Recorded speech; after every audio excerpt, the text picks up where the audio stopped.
Well, welcome, fragrant nuts. Number one fragrant nut here. Uh, if this is your first time tuning in, welcome. If you're returning, I deeply appreciate it. Hey, I've been out for a minute because I had strep throat. So, seems I'm about 95% back. So today we're going to talk about a fragrance from Guerlain. But in the next few days, I'm probably going to drop several videos to make up for the time that I've been gone. And so, hey, let's get right at it. So here we go. We're going to talk about a Guerlain. And let's see, maybe you can see the name of that. And that is none other than an odor. Well, this says an odor toilette. I thought this was the EDP. This bad baby should be an EDP, I thought. But anyway,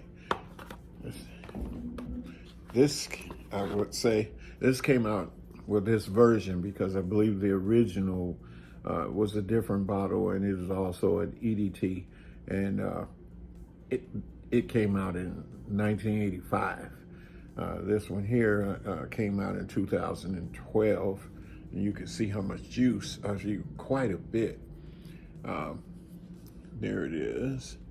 This Derby kind of comes in like a wooden frame here. Yeah, this wow. I didn't imagine this being an odor toilet, but that's apparently that's what it is. An odor toilet. Now this here is, if you are into the barbershop type fragrance, or this will be the one for you. But I must admit that it wasn't a real particular favorite of mine.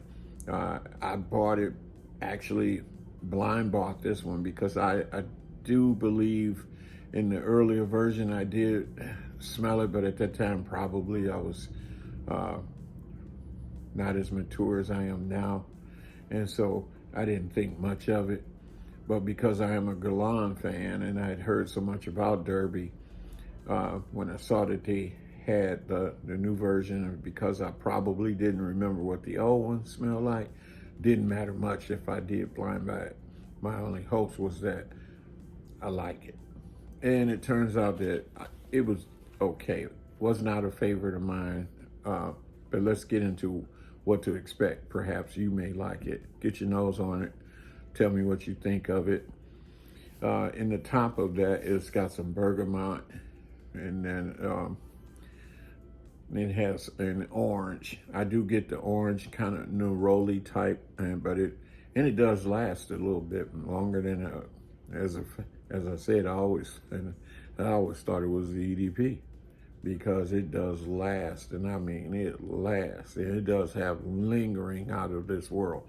Anyway, in the heart there's carnation, and then there's some so that's the carnation has sort of a spicy floral. It is spicy. I'm not really a big spicy guy, but yeah, I did like this a little bit, and I would use it mainly because I wanted to stay away from my very favorite Guerlains and any other favorite fragrances in my collection. So that's why it's such a big use. It's not because it was an absolute must grab. Anyway, the spices here does have kind of a sour or sweet smell that I almost could give you if you've ever had a granny apple. It give you that kind of sour taste, but in this case, I'm not tasting the fragrance, but yeah, you get what I mean. It has a sour and sweet. Well, how about the watermelon candy? I used to call it wine candy, Jolly Ranchers. Anyway, and then it has some exotic woods, and perhaps oak moss would have been, if in 1985, for sure it would have been the real thing, and not a regulation on the use of oak moss. Also in the dry down, there's some leather, there's some birch, and then there's some woody notes and some patchouli.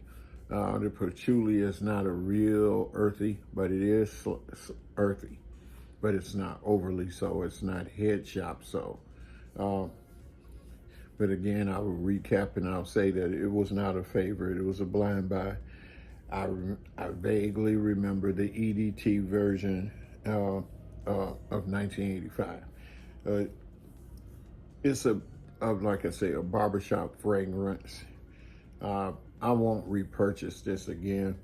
It is being compared to Sultan Vetiver by Nashane, and also Bandit Supreme. And if you've ever smelled Boy do Portugal by Creed, and I would say I probably would have gone to the Creed Boy do Portugal before I would have done this one.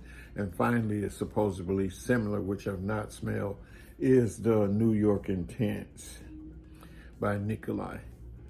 Anyway, I'm gonna just kind of get a fresh smell. I won't get a fresh spray. Yeah, it's nice.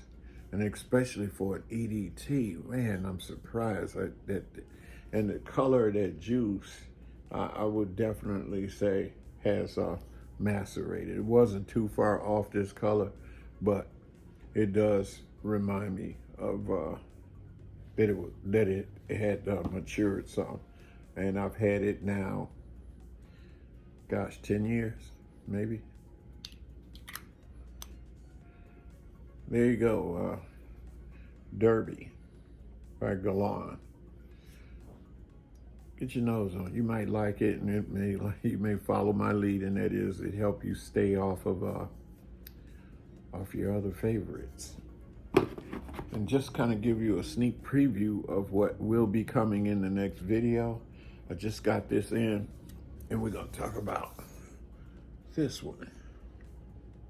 Pure Distance Divanche, a master perfume. A really good gardenia. If you're a gardenia, you wanna get in, check out the next video because I will be dropping this next. Hey, again, thanks so much for stopping by. Hit the like button, share, subscribe, give a comment. Let me know if you've ever heard of Derby, and I do believe they had a couple of other ones that I did. Lupin, I did smell when I bought this. They sent me samples of that. I do believe they had another one, perhaps it was called Nero, and then it was one other that was in this same collection. But anyway, always remember to keep smelling good. I will. Bye.